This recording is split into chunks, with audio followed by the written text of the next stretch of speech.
Hello guys, in today's video we are going to try to add some decals to our MAN TGS truck. Not something I've tried before, but we'll give it a go and see how it works out.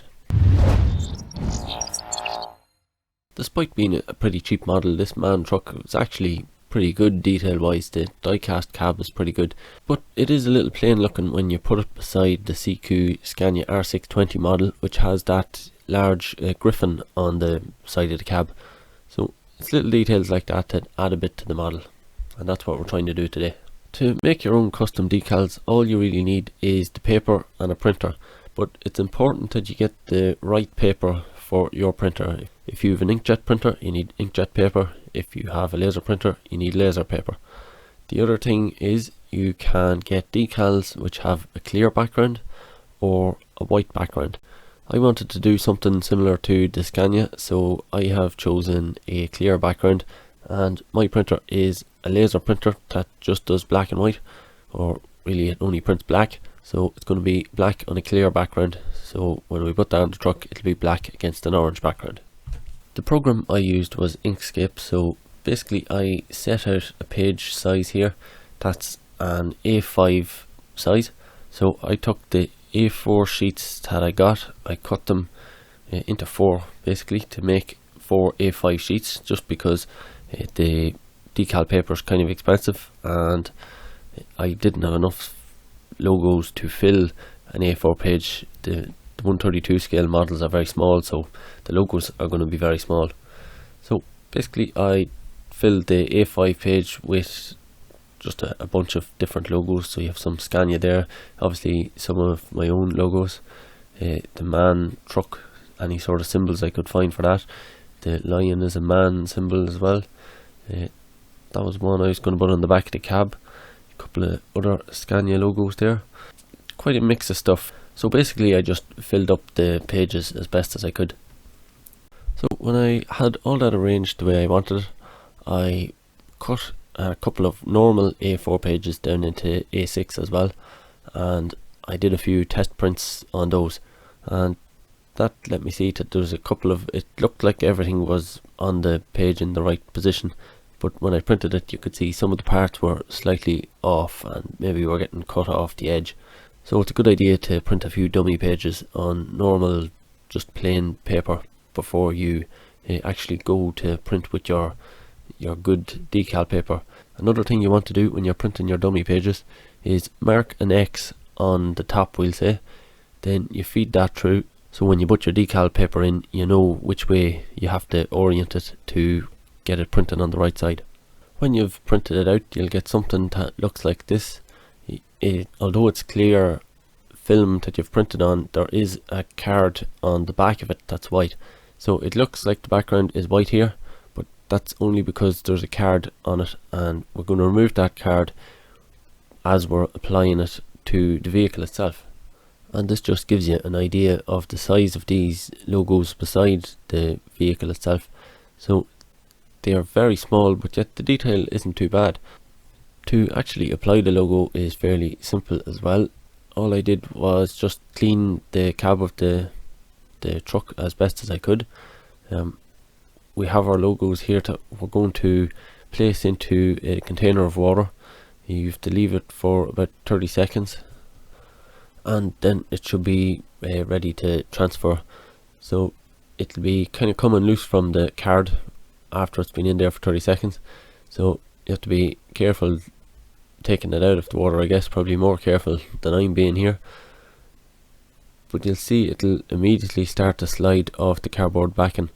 So you can kind of see there the way it's slid off the end of the card. So we just put a little bit of water where we want to stick it, just so that it's a little bit easier to get into position after we've removed it from the card. And we just get one edge of it and then just slide the card out from the other side. And that's basically it. While it's wet you can reposition it a little bit, and once you're happy with it you just leave it to dry. So you can leave it for a few hours to dry, or alternatively you could try to speed the process up with something like a hairdryer. I had seen some advice to try and dab away the excess water. around it. But if you notice there, the logo has dropped a little bit, so I don't think I'd advise that you do that. I think if you just get it in position and leave it to dry, I don't think you'll have any issues. So I'd skip the dabbing process in the future. It's on to the next logo now, and what I've done, I've printed two of these little lion heads, which is kind of a MAN truck logo. The little symbol below the MAN that's written on the grill there, the front grill of the truck, is a little lion. So I've just decided to put one of those on either side there. I guess those are probably air intakes or something like that. Again, we just leave the logo for 30 seconds. Obviously I sped it up in the video here, but once we leave it for the 30 seconds, it starts to come loose from the backing. And I think with this one, I found it had started, when I lifted it out of the water, it kind of came loose, and I think one of the edges folded over on me, and if I remember rightly, it didn't just sit perfectly. You can probably see me trying to adjust the corner here, and don't think I got it perfectly sorted. So as far as I remember, I replaced it. I had printed I think 2 sets of these lion heads on that A6 page, so I did have a spare to fix it with. But that's the kind of thing you can have to deal with.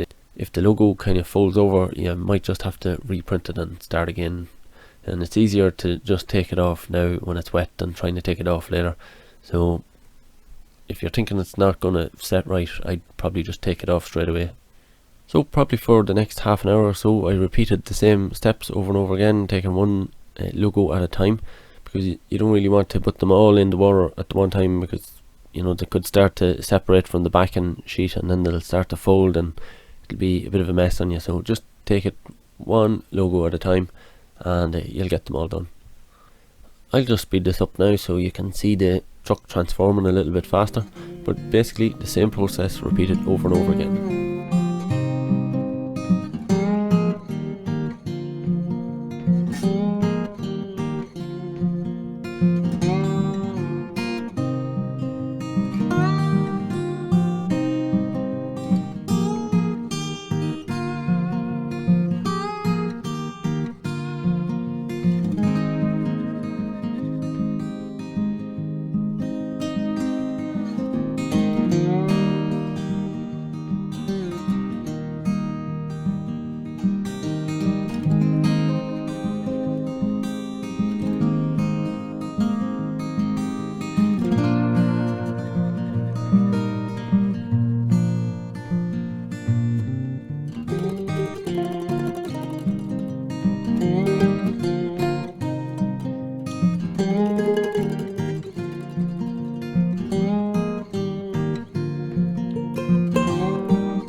So there you have it, that's all the decals added to our MAN TGS truck, and I think it looks pretty good. Maybe if we'd had a white background behind the RC Tractor Guy part, it might have looked a little bit better, but I'm not entirely sure a white square there would really be that good. I think the clear decals, when you have a strong colour like the orange, probably looks a little bit better. If it was an Arctic lorry and you had the big bar on the top just above the window where you could fill it entirely with white, that would look pretty good with a white decal, I think. But for ours, I think this has turned out pretty good. So if you liked it, don't forget to hit the like button, and don't forget to hit subscribe and get the bell on. I'll just make sure that you get notified on the next video. But I think that's all we can do with our man truck. I think it's pretty good at this stage. So I hope you've enjoyed the build, and thanks very much for watching.